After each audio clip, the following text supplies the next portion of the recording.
म्हणून कायमस्वरूपी लोकांची सेवा करणं हा खऱ्या अर्थानं माझ्या मनामधला हेतू आहे. आणि त्यामुळं कृष्णा विश्वविद्यापीठाच्या वतीनं आम्ही साधारण 20 पोस्ट ग्रॅज्युएट स्टुडंट हे आपण इथं देतो आहे कॉटेज हॉस्पिटलला.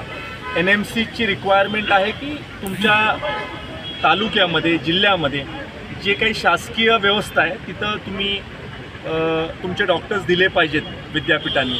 आता आपण एक पाऊल पुढं जाऊन मी आदरणीय आरोग्यमंत्री प्रकाशजी आंबेडकर साहेबांशी आत्ता चर्चा केली मोबाईलवर आणि मी त्यांना सांगितलं की आम्ही एक पाऊल पुढं जाऊ आणि साधारण जेवढे विभाग आहेत, जेवढे तुम्हाला एक्सपर्ट तिथं डॉक्टर्स लागणार आहेत ते सगळे डॉक्टर्स आपण देऊ, सगळ्या विभागाचे देऊ आणि ऑनररी डॉक्टर्स हे कृष्णा विश्वविद्यापीठाच्या वतीनं हे आपण कॉटेज हॉस्पिटलला देण्याच्या बाबतीमध्ये एक नवीन उपक्रम करायचा म्हणतो आहे.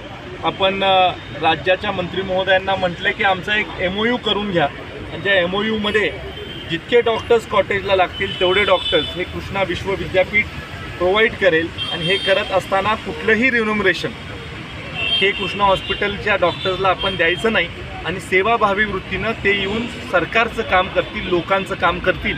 आणि माझ्या मनामधले जे काही समस्या होत्या त्या सगळ्या समस्या मी त्यांच्याशी आरोग्यमंत्र्यांशी चर्चा करून घेतलेल्या आहेत आणि कॉटेज हॉस्पिटलला एक एफिशियंट हॉस्पिटल ह्या महाराष्ट्रामधलं काम करणारं हे करण्याच्या बाबतीमध्ये जे काही करायला लागेल ते सगळं करायचं आणि खाजगी रुग्णालयाला लाजवेल अशा पद्धतीची सेवा ही गोरगरीब रुग्णांना उपलब्ध करून द्यायची आणि याच्यासाठी सगळ्या उपाययोजना करायच्या.